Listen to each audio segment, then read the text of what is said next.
এই মাসে বেশি বেশি নফল রোজা রেখে। এজন্য রাসূলুল্লাহ সাল্লাল্লাহু আলাইহি ওয়াসাল্লাম এই মাসে বেশি থেকে বেশি নফল রোজা রেখেছেন।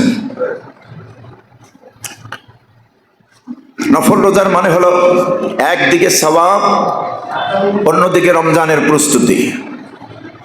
বিশেষ করে দিনের বেলা রোজা রাখা, রাতের বেলা নফল নামাজ আদায় করা, তাহাজ্জুদের নামাজ, সালাতুল লাইল, কিয়ামুল লাইল, নফল নামাজকে আমার রসুলের জন্য, রসুলের উম্মতের জন্য আল্লাহ রাব্বুল আলামিন বিশেষ এক নেয়ামত হিসেবে দিয়েছেন, যা অন্য কোনো জাতিকে এই নেয়ামত দিয়ে ধন্য করেননি। শুধু আমাদেরকে দিয়েছেন তাহাজ্জুদের নামাজ। বলি আলহামদুলিল্লাহ। এই তাহাজ্জুদটা এত বড় পাওয়ারফুল নামাজ। হাদিস শরীফে এসেছে, আল্লাহর পক্ষ থেকে মোমেন বান্দার উপরে, নারী পুরুষের উপরে, মোমেন নারী পুরুষ এদের উপরে ফরজ নামাজের পরে শ্রেষ্ঠ নামাজ হচ্ছে সালাতুল লাইল, তাহাজ্জুদের নামাজ। তাহাজ্জুদের নামাজ এটা আল্লাহর কাছে খুবই দামি, খুবই প্রিয় নামাজ। যে তাহাজ্জুদের সম্পর্কে আল্লাহ পাক সূরাত বনী ইসরাঈলের ৭৯ নম্বর আয়াতে এভাবেই বলেছেন, وَمِنَ اللَّيْلِ فَتَهَجَّدْ بِهِ نَافِلَةً لَكَ عَسَىٰ أَن يَبْعَثَكَ رَبُّكَ مَقَامًا مَحْمُودًا। আল্লাহ পাক বলছেন, রাতের কিছু অংশ আমি আল্লাহ রব্বুল আলামিন আপনার জন্য নফল করে দিলাম। ওয়ামিনাল লাইলি ফাতাহাজ্জাদ বিহি নাফিলাতাল লাক, রাতের কিছু অংশ জুড়ে তাহাজ্জুদের সালাত আপনি আদায় করবেন, তাহাজ্জুদে উঠে পড়বেন। এই তাহাজ্জুদের নামাজ, তাহাজ্জুদের সালাতকে আমি আল্লাহ পাক আপনার জন্য অতিরিক্ত বানায় দিলাম, নফল করে দিলাম। কান সুবহানাল্লাহ। যদি এই নফল, এই অতিরিক্ত আদায় করতে পারেন, রাতের শেষ অংশে উঠে যদি তাহাজ্জুদ গুজারি হতে পারেন, তাহাজ্জুদের নামাজটা আদায় করতে পারেন, আসা আন ইয়াবআসাকা রাব্বুকা মাকামান মাহমুদা। আশা করা যায় আপনার রব আপনাকে সেই সুপ্রতিষ্ঠিত মাকামে মাহমুদ দান করবেন।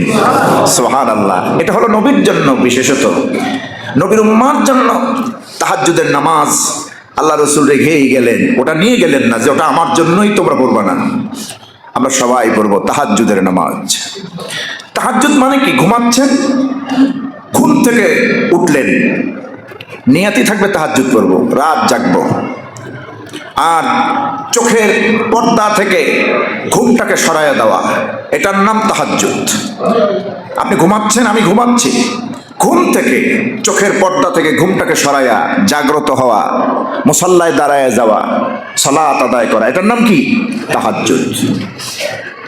আর এটা মোমেনের একটি গুরুত্বপূর্ণ বৈশিষ্ট্য। মোমেন রাতে জাগবে, তাহাজ্জুদ পড়বে।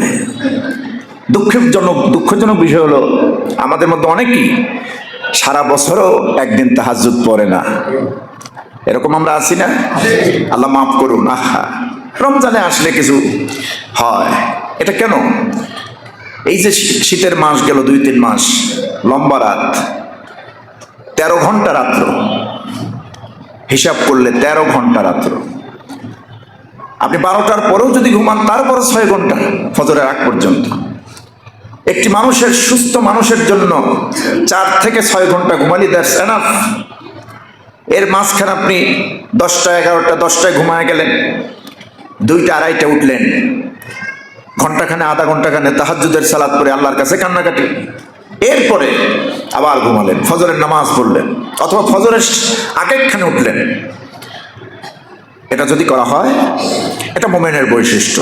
যেমন আল্লাহ বলছেন সূরাতুস সাজদার মধ্যে, আল্লাহ পাক বলছেন 16 নম্বর আয়াতে, تتجافى جنوبهم عن المضاجع يدعون ربهم خوفا وطمعا ومما رزقناهم ينفقون। আমি আল্লাহ রাব্বুল আলামিন মুমিনদের ভিতরে, আমার মুমিন বান্দা বান্দীদের ভিতরে অন্যতম শ্রেষ্ঠ বৈশিষ্ট্য হলো তারা রাতের গভীরে ঘুমের ঘরে বিছানা ত্যাগ করবে। তাদের বিছানা ওই আরামায়েশের জায়গাটা পিঠকে, তাদের জুনুবকে তাদের পৃষ্ঠদেশ অর্থাৎ বিছানা থেকে আলাদা করবে। শুধু আলাদাই করবে না, উজু করে মুসাল্লায় দাঁড়াবে। ইয়াদউনা রাব্বাহুম খাউফান ওয়া তামাআ, ভয় এবং আশা নিয়া রবকে ডাকবে। তাহাজ্জুদে ডাকলে যেভাবে রবকে পাওয়া যায় ওইভাবে সুযোগ অন্য সময় হয় না। তাহাজ্জুদে একান্ত সময়, পৃথিবীর সব মানুষ যখন ঘুমিয়ে যায়, নীরব নিস্তব্ধ বিরাজ করতেছে, ওই সময় মাবুদ আর বান্দা, গোলাম মনিব, আবেদ মাবুদ সম্পর্কটা এমন, সুবহানাল্লাহ। কেউ এখানে ভাগ বসাতে আসে না, কেউ এখানে ডিস্টার্ব করতে আসে না, ভাগ বসাতে আসে না। এই জন্যে আল্লাহ পাক বলছেন তাতাজাফা জুনুবুহুম আনিল মাদাজি, মোমেন বান্দার গুণই হলো মোমেন বান্দা বিছানা ত্যাগ করবে, রাতের ঘুমের মধ্যেই বিছানাটাকে ছেড়ে দেবে, পৃষ্ঠদেশ থেকে বিছানা আলাদা করবে। ইয়াদউনা রাব্বাহুম খাউফান ওয়া তামাআ, ভয় এবং আশা নিয়ে মাহবুদের কাছে হাত তুলবে, দোয়া করবে, আল্লাহর কাছে বলবে ওয়ামিম্মা রাযাকনাহুম ইউনফিকুন, যে রিজিক আমি তাদেরকে দিয়েছি তার থেকে ব্যয় করবে। এক কথায় তাহাজ্জুদের সালাত গভীর রাতে আদায় করা। আর এটার প্র্যাকটিস করতে হবে বেশি বেশি এই মাসে, বেশি বেশি এই মাসে। রাতের বেলা তাহাজ্জুদ, এই রমজান, এই শাবান মাসের দিনের বেলা রোজা, অন্তত 3টি রোজা, ইয়াউমে বীজ, যেটা শাবানের 15 তারিখ থেকে শুরু করে 3টা রোজা, এর আগে 2 দিন 15 তারিখে, সব 3টা রোজা যদি আমরা ইয়াউমে বীজ হিসাবে প্রতি মাসে যে 3টা রোজা, এই 3টা রোজার সাথে 2টা আর ওইটা 3টা হয়ে গেল।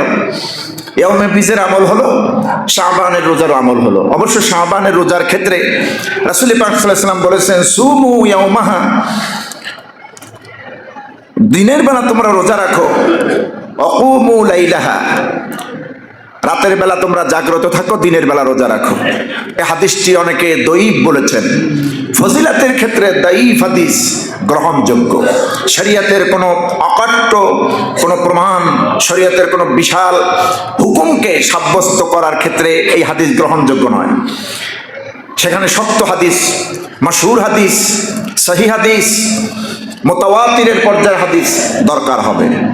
কিন্তু ফজিলতের দিক থেকে কম সংখ্যক সাহাবী যেখানে বর্ণনা করেছেন, এমন দঈফ হাদিস গ্রহণযোগ্য হতে পারে।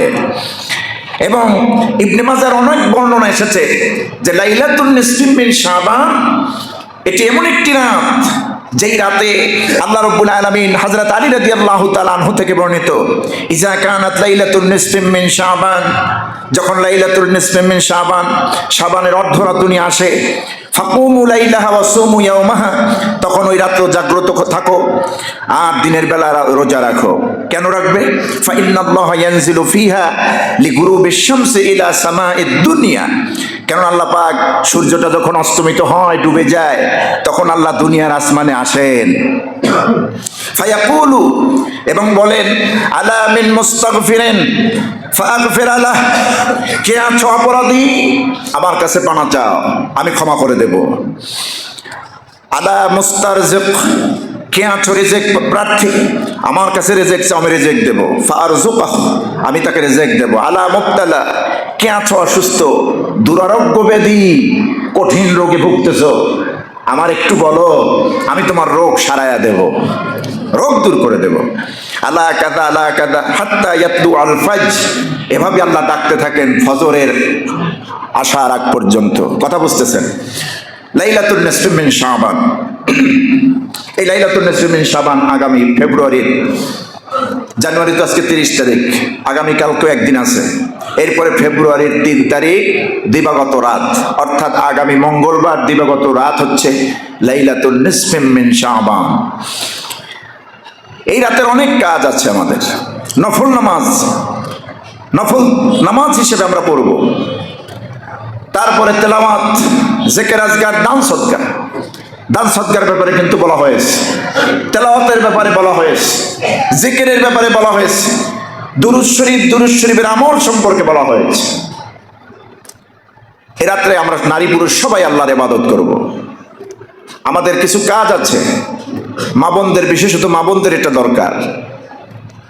আমাদের দেশের ওয়াজ লাইলাতুল নিসফি মিন শাবান, যেটাকে বরাতের রাত, শবে বরাতের রাত বলা হয়। এই রাত্রে আসলেই ওই রাত্র ভরে আমার মা বোনেরা কি করে, হালুয়া রুটি বানায়। হালুয়া রুটি যে ওই রাত্রে বানাতে হবে কে বলছে আপনারে? আগের রাতে বানান। হালুয়া রুটি তো খাওয়া নিষেধ না। হালালকে আপনি হারাম করবেন কিভাবে? শরীয়তের অকাট্য দলিল লাগবে যে হালুয়া রুটি হারাম করতে হইলে শরীয়তের অকাট্য দলিল লাগবে। হারাম না, কিন্তু ওই রাত্রে করবেন কেন? ওই রাত্রে তো ইবাদতের রাত, ঠিক না? আগের রাত্রে করে ফেলেন, দিনের বেলা মঙ্গলবার সকাল থেকে বানান। আমি নিষেধ করবো না, বানান সকালবেলা। রাত্র নষ্ট করে, ইবাদতের টাইমটা নষ্ট করে মা বোনরা এই কাজটা করবেন না। আর আপনারাও বলবেন যা কিছু বানানোর থাকে 2 দিন আগে খাওয়াও, আজকে থেকে শুরু করো খাওয়ানো। অথবা ওই দিনের বেলা বানাও, রাতে তুমি এগুলো করবা না, তুমি ইবাদত করবো, আমিও ইবাদত করবো, মাবুদকে ডাকবো, বলি আলহামদুলিল্লাহ। কারণ এটা হচ্ছে আল্লাহর পক্ষ থেকে যদি কোনো নফল ইবাদত করা হয়, এটা আল্লাহ দেখেন, শোনেন এবং প্রতিদান দেন। কোরআনে কারীম আল্লাহ রাব্বুল আলামিন সূরাতুল বাকারার 158 নম্বর আয়াতে আল্লাহ বলেছেন, আয়াতের শেষ অংশে বলেছেন, ওয়ামান তাতাওয়া খায়রান ফাইন্নাল্লাহা শাকিরুন আলীম।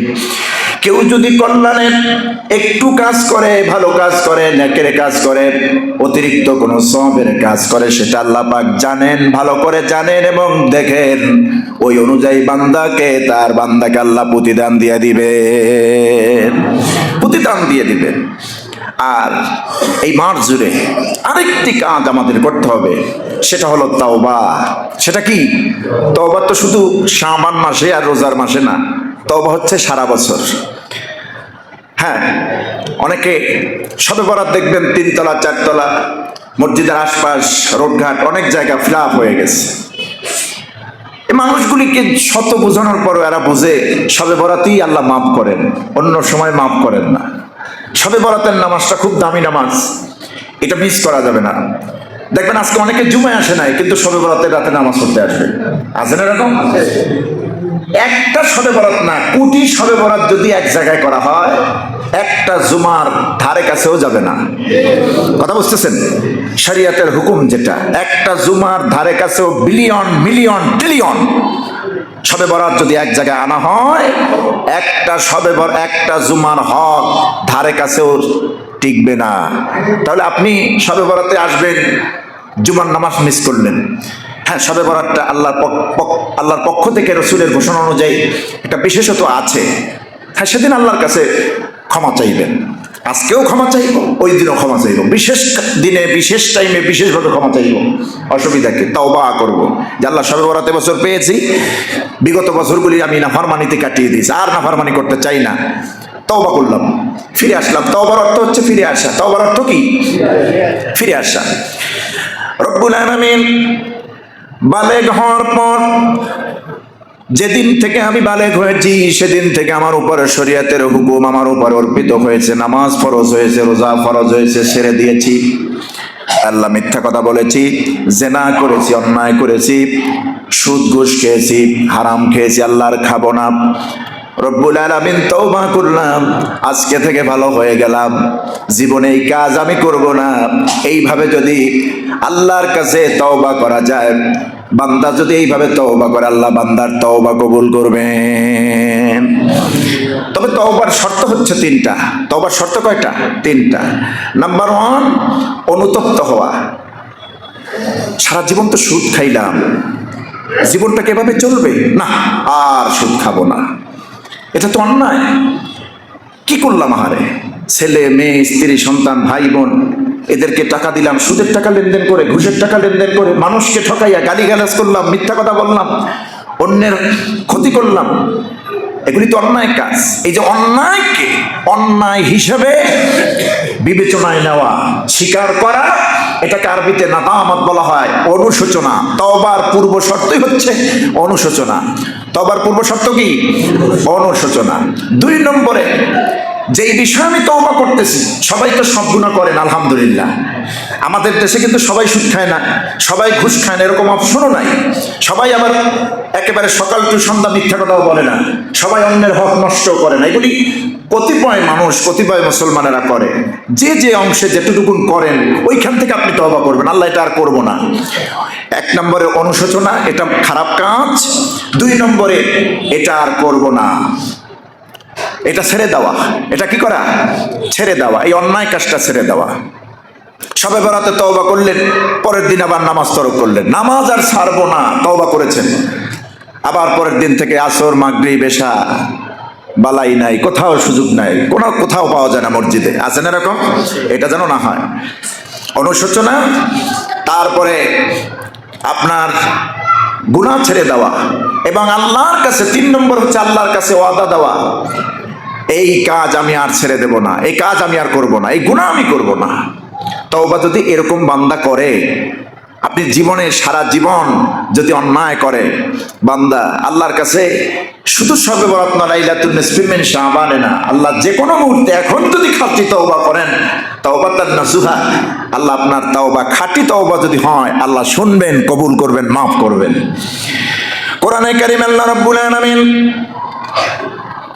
সূরাতুল তাহরিমের 8 নম্বর আয়াতে আল্লাহ পাক খাঁটি তওবার ব্যাপারে মুমিনদেরকে নির্দেশ দিয়েছেন, ইয়া আইয়ুহাল্লাযীনা আমানু তুবু ইলাল্লাহ, তুবু ইলাল্লাহি তাওবাতান নাসুহা, আসা রাব্বুকুম আইয়ুকাফিরা আনকুম সাইয়্যাতিকুম ওয়া ইউদখিলাকুম জান্নাতিন তাজরি মিন তাহতিহাল আনহার।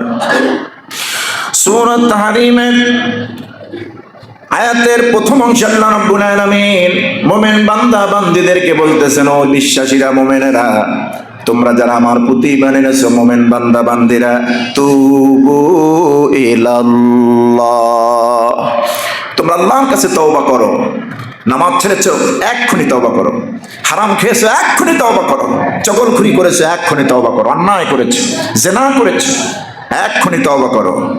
কেমন তওবা? তাওবাতান নাসুহা, তওবা নাসুহা, আয় তাওবাতান মাকবুলা, মকবুল তওবা, যে তওবা আল্লাহ ফিরায় দেন না। যদি এমন মকবুল তওবা, খাঁটি তওবা, পূর্ণ মাত্রায় তওবা বান্দা তুমি করতে পারো, ওই তওবা তো আল্লাহ শুধু কবুলই করবেন না, আল্লাহ পাক তওবা কবুল করবেন। আল্লাহ পাক বলছেন, আসা রাব্বুকুম আইয়ুকাফিরা আনকুম সাইয়্যাতিকুম, তিনি আশা করা যায় তোমাদের রব তোমাদের জীবনের গুনাহগুলি পরিবর্তন করে দিবেন, তোমাদের সাইয়্যাতগুলি পরিবর্তন করে দিবেন, আমলনামা থেকে তোমাদের গুনাহগুলি আল্লাহ মিটায়া দিবেন। শুধু আমলনামা থেকে তোমাদের গুনাহগুলি মিটিয়ে দিবেন, এখানেই শেষ নয়, আল্লাহ পাক তোমাদেরকে মাফ করবেন, তওবা কবুল করবেন, ক্ষমা করবেন। এরপরে ওয়া ইউদখিলাকুম জান্নাতিন তাজরি মিন তাহতিহাল আনহার, ওই জান্নাতে আল্লাহ তোমাদেরকে প্রবেশ করাবেন, যেই জান্নাতের তলদেশে নহর নালা প্রবাহমান। কোন সুবহানাল্লাহ। এখানে জান্নাতে প্রবেশ করব বিষয়টা এমন না, প্রবেশ করাবেন। আদখালা ইউদখিলু ভাবে ফাল থেকে এসেছে, তার মানে আল্লাহ নিজে বান্দাকে ক্ষমা করবেন এবং রহমতের কুদরতি হাত দিয়ে বান্দাকে ধরে জান্নাতে প্রবেশ করায়া দিবে, যদি তওবাটা তাওবাতান নাসুহা হয়, মকবুল তওবা। যেমন তওবা কেমনে করতে হবে?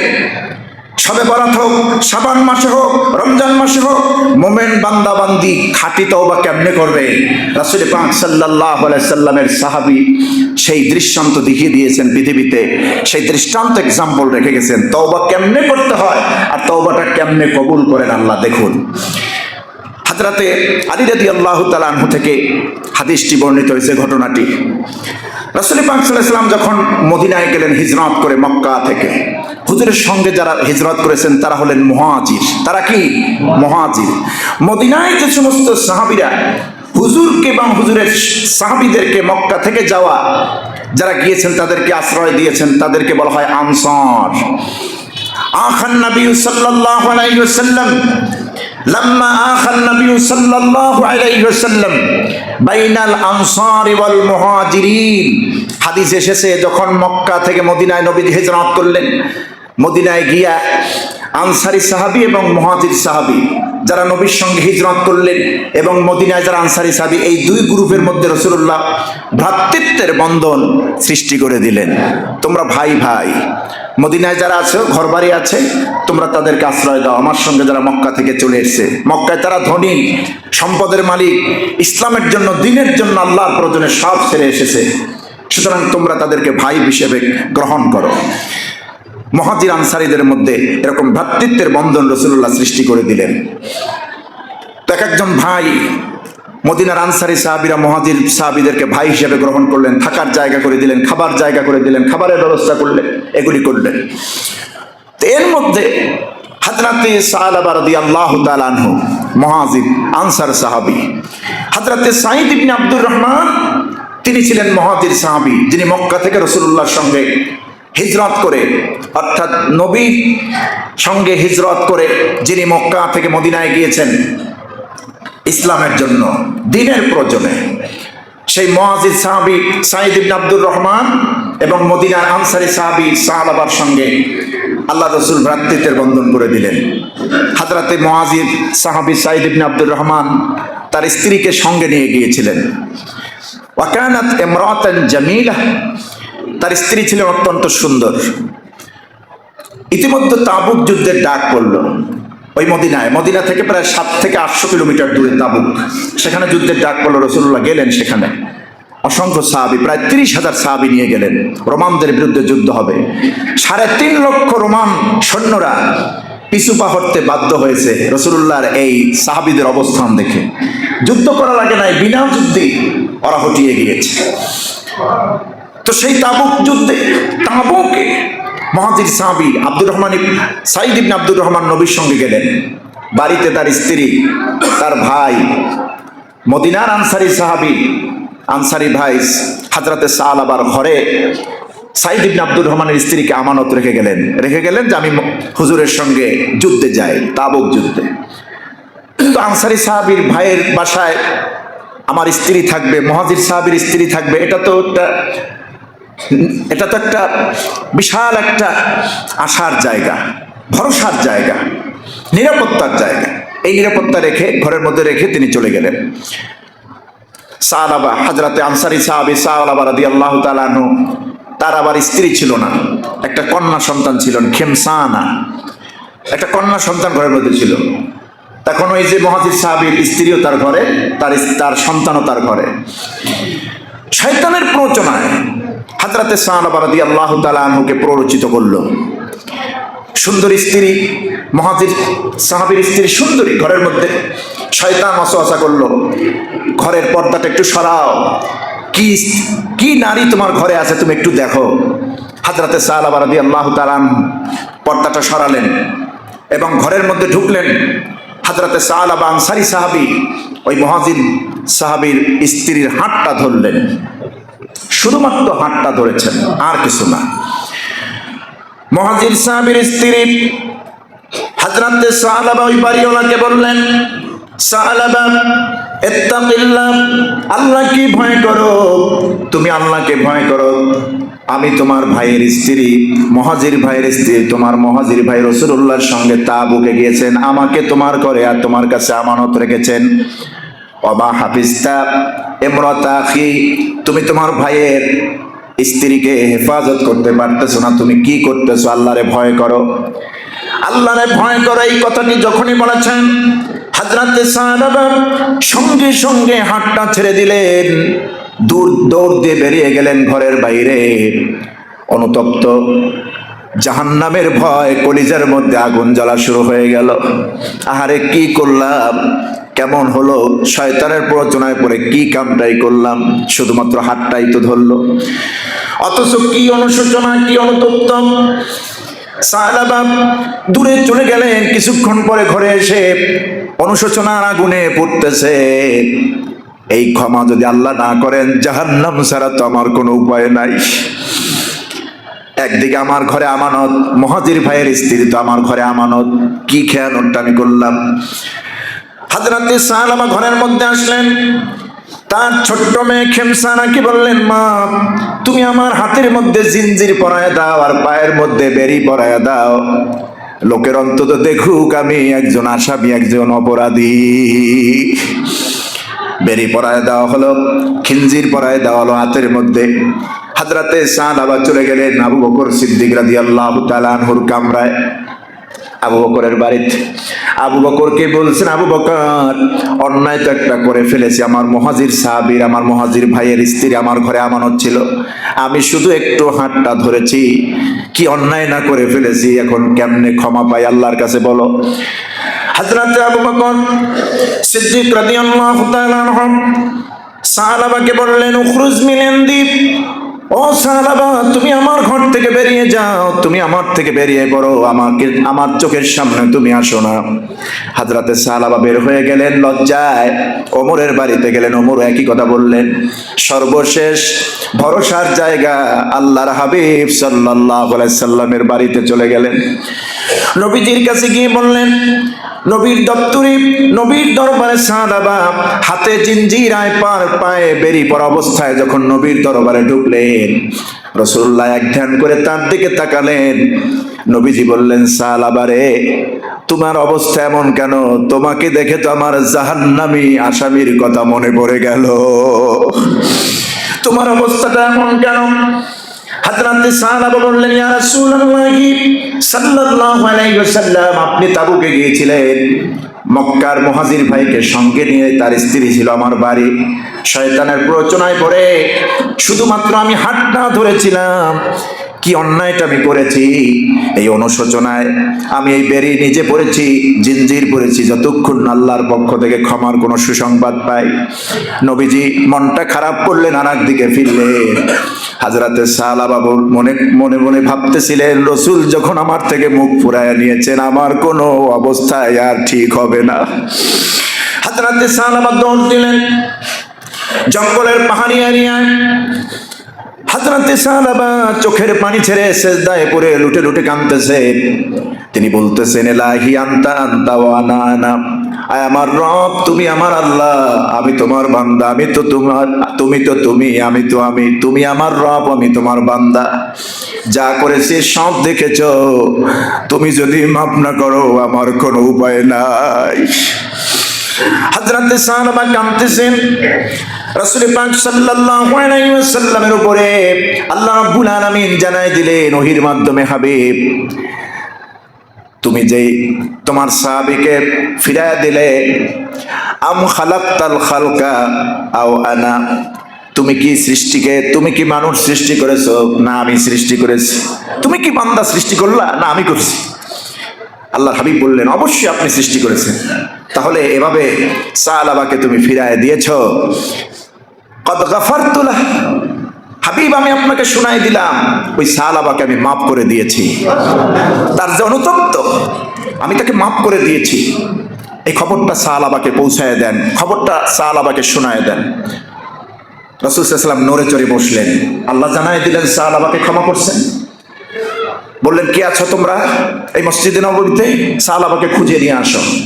ফাকাম আবু বকরেন ওয়া ওমর, আবু বকর ওমর দাঁড়ায় গেলেন, ওয়া সালমান ওয়া আলীন, হযরত আবু বকর ওসমান, হযরত আবু বকর ওমর, সালমান, আলী, চারজন সাহাবী দাঁড়ায় গেলেন।